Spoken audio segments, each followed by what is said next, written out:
Hey guys, I hope you're doing great, and in this episode we are going to talk about the parabolics. You can see the EA already attached to our chart.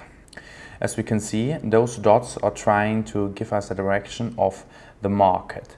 And here, for example, we had our first dot for a bullish movement, but we have to keep in mind that we can only enter when this candle started, because we need to let this candle finish, because this parabolic was maybe in the meantime a bearish one, then it went bullish, and after the bullish close it was also closed like bullish. Therefore we have to enter only on that candle, otherwise we will get like false signals for up and down directions all the time. Okay, based on that we are now going to try to build an EA. So let's hop on the MetaTrader.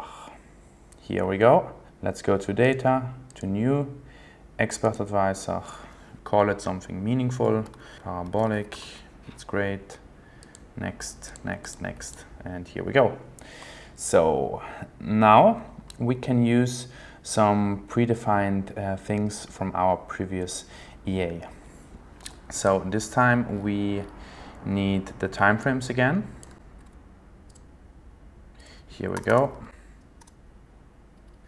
Then, of course, the most important thing, we have to input our library to include it. And then let's move on with our first variables. First one will be the stop loss.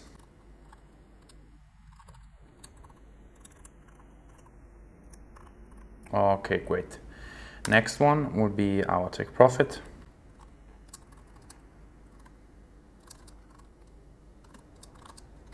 Here we go. Then this time I want to add as well EMA to have like a second security layer in this strategy, because I'm pretty sure if we are just using the parabolics it will be terrible. So we need to add something to get the overall trend.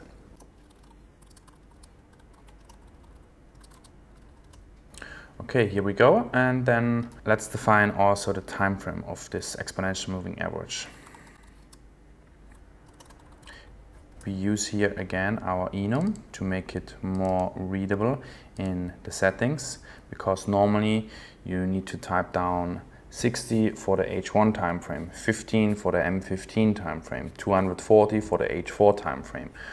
But with this predefined enum we can choose in the settings between M1 and M15, so it's more familiar and easier to understand. And let's go with the H4. Okay, let's add some comments, trend, EMA, and here we go.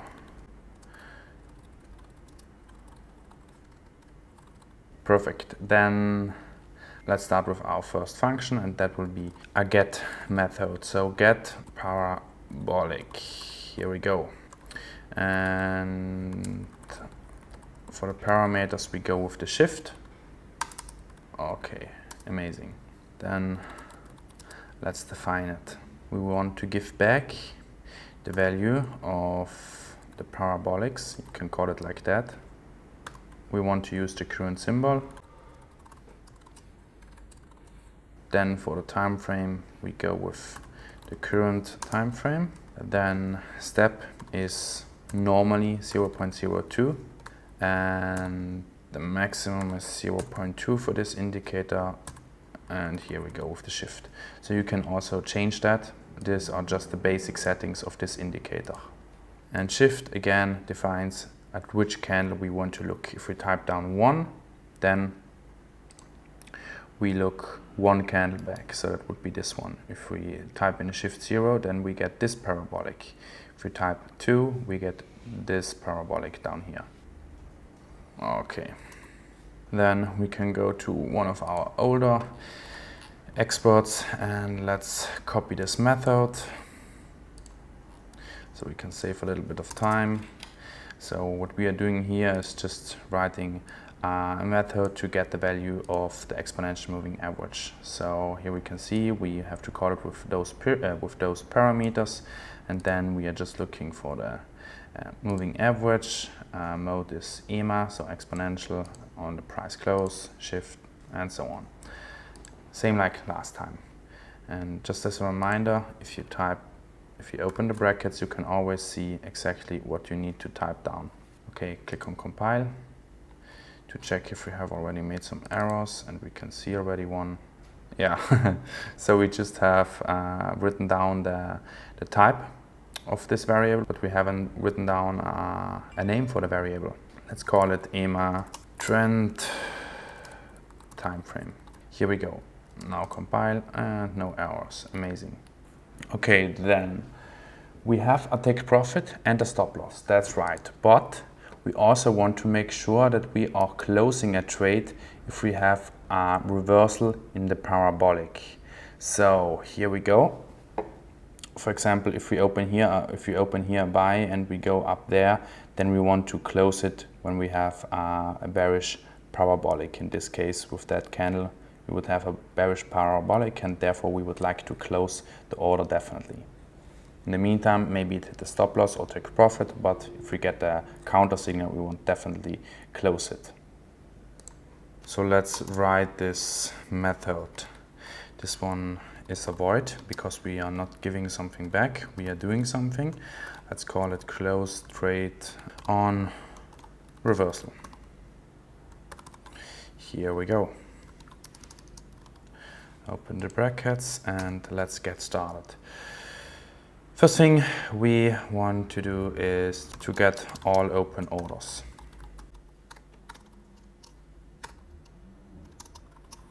Okay, then let's start with a loop. Okay, for int e equals order totals minus 1.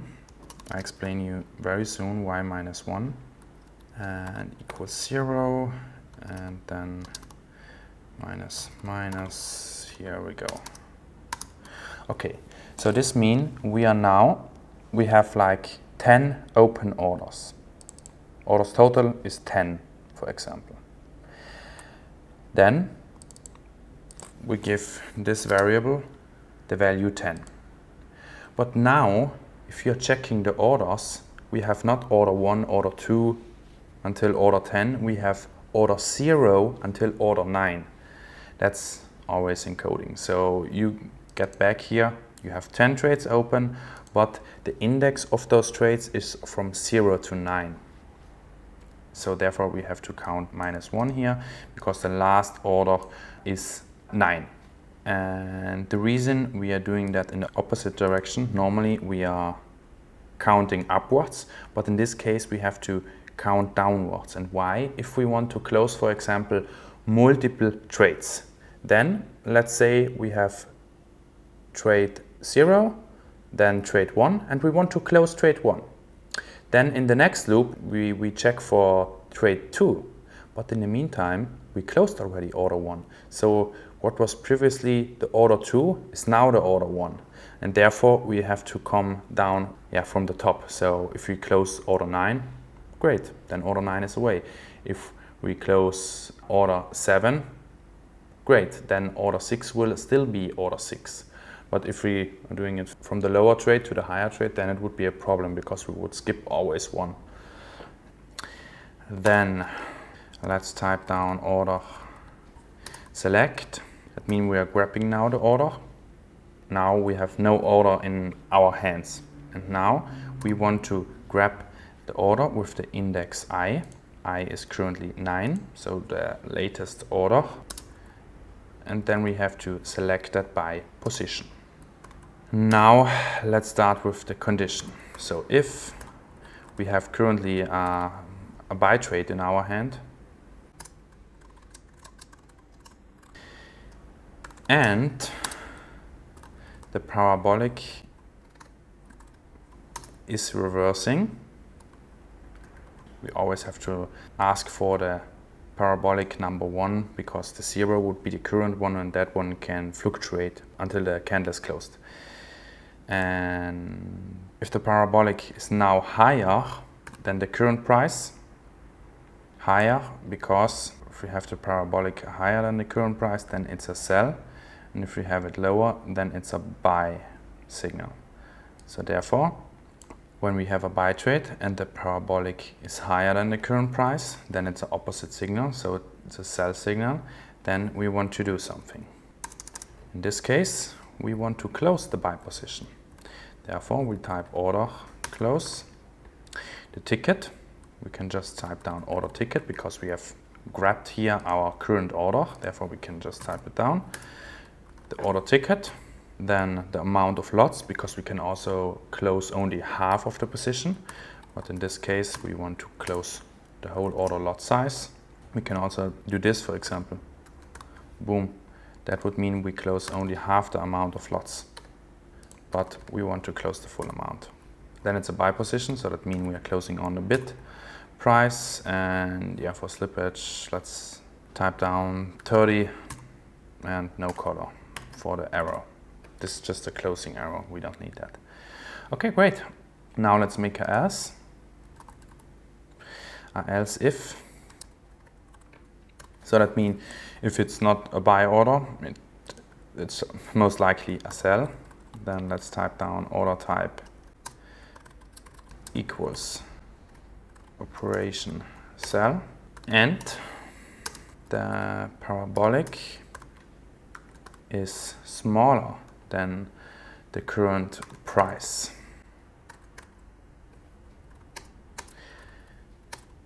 Again, we want to close the sell when the parabolic is smaller, because as we can see, when a parabolic is smaller than the current price, we have a buy signal. Here we go. Let's close this order. Order ticket.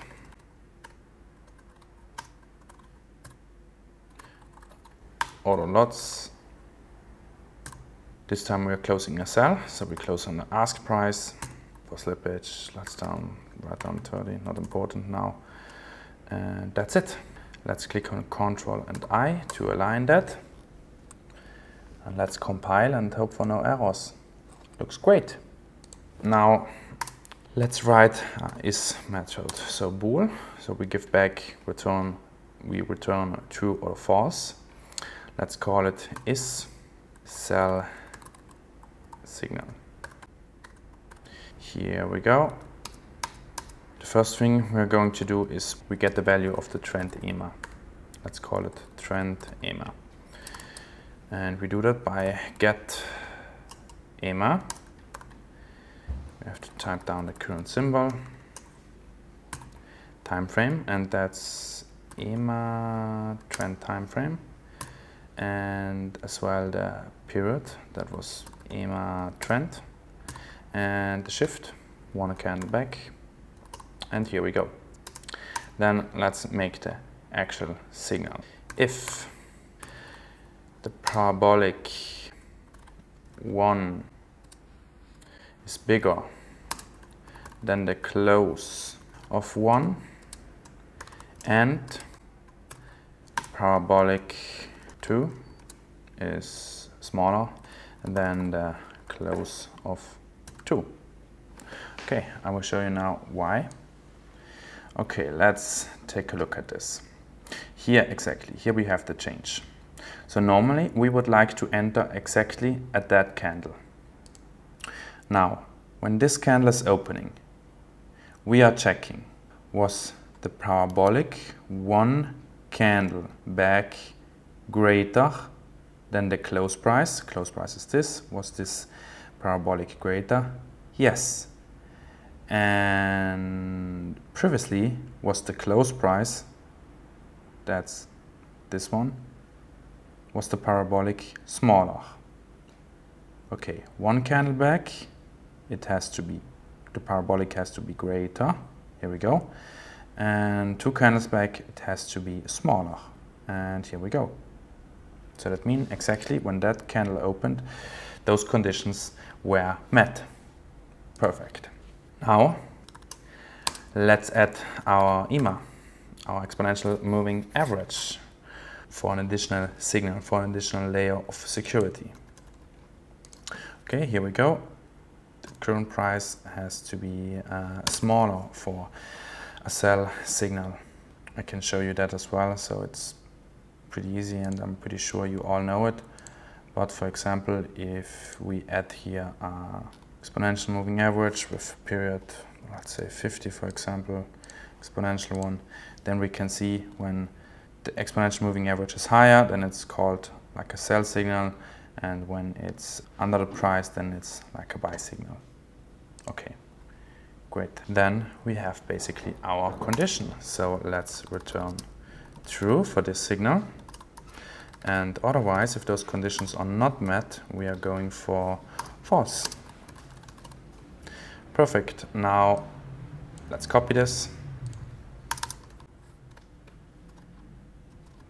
Let's call this buy. Then let's change this one. Here we go. It's the exact opposite. Perfect. Now we have the buy signal as well. Let's compile it. No errors. Okay, great.